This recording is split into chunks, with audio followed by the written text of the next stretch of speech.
So let's click on the plus icon and let's go to the controls and let's use first condition. Okay, so if you see in the condition I am getting the two things. Okay, if our condition is true, then we are getting one true box, and if our condition is false, in that case we are getting the false box. Okay, so let's give someone condition here simply. Okay, so let's I am giving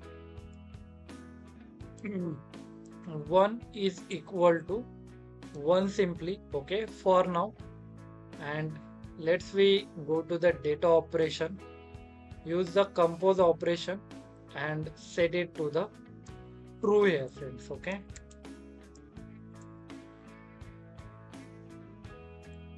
and let's copy the same condition and let's go to the false one, go to the data operation, compose, and let's we use this as a false. Okay, and in the output we are using the false value. Okay, so now we have one true and one is false one. Okay, so let's try to run our flow. Okay, let's first save input required. Okay, so input we not provided, so let's make it to the true and let's run this. So our flow is saving. Let's click on the test, manually trigger and run our flow. Let's click on done. So our flow run successfully. So let's we go for the another condition here. Okay, now I have one small question. Okay, so the condition, okay, like this is we are getting true and from here we are getting false. So if you want the some value, okay, here let's say go in the data operation in the compose and what output this condition is giving if I want in the dynamic content, so we are not able to see that. Okay, so I'm getting the separate outputs true and false. Okay, so if I want the dynamic one, means if this true, okay, and this is false, okay, means which condition is for trigger, I want the output outside the condition. So how we can do that? So for that purpose we already see the variable concept. Okay, so we use here variable action. Let's we go and first initialize the variable. Let's use the name to it, where condition value. Okay, and let set it as a boolean and value we are setting as none. So let's we go here. Okay, in the built-in action, let's go to the variable and we have action here, set variable.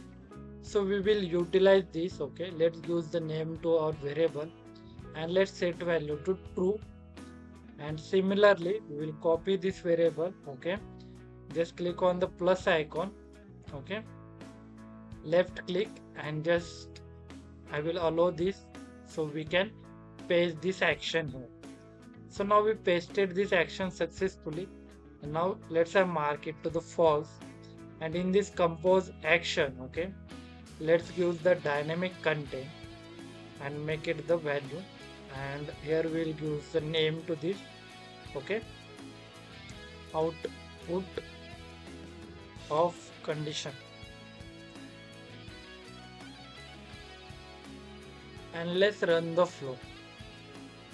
So in this case, when you are developing a flow, okay, so in this type of scenarios you mostly face the difficulty. Okay, like I have given the condition but I need the output outside of this condition, so how I can do that? So for that purpose we have variable concept. Okay, so you can utilize that. So condition point we cover here. Okay, let's run flow one more time and let's see what output we are getting.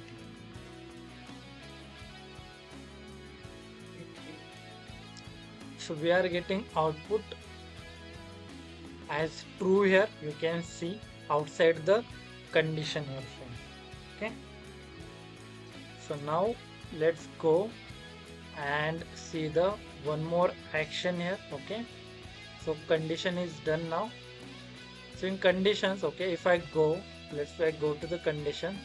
So here we have the things, okay, contains, does not contain. Let's say increase the size of this, okay. So you can see not equal, greater than, is greater than, less than. So these conditions we have, okay. But whenever we use the switch condition, okay, let's we go in the control section and in the switch one.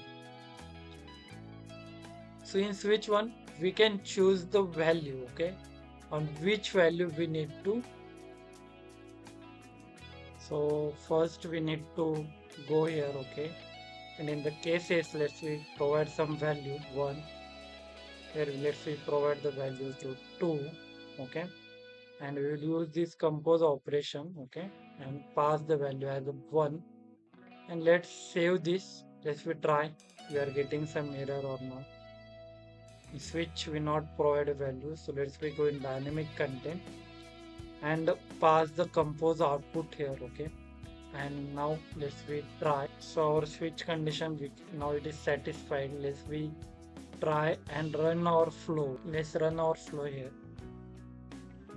Click on the done. Okay, so now we can see, okay, why we are getting the error, because we are passing the different value. Here we are passing the number and here we are passing this text, so that's why it is not matching the type.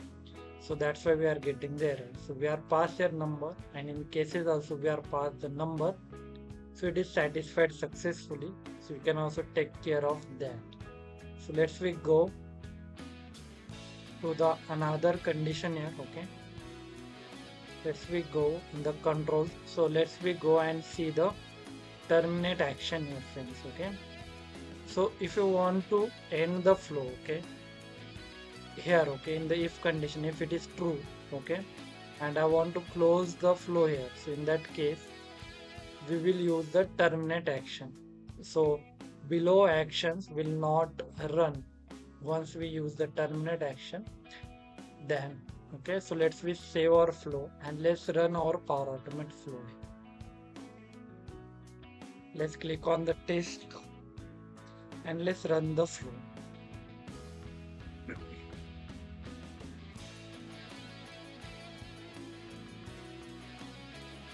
So friends, you can see our power automate flows run successfully.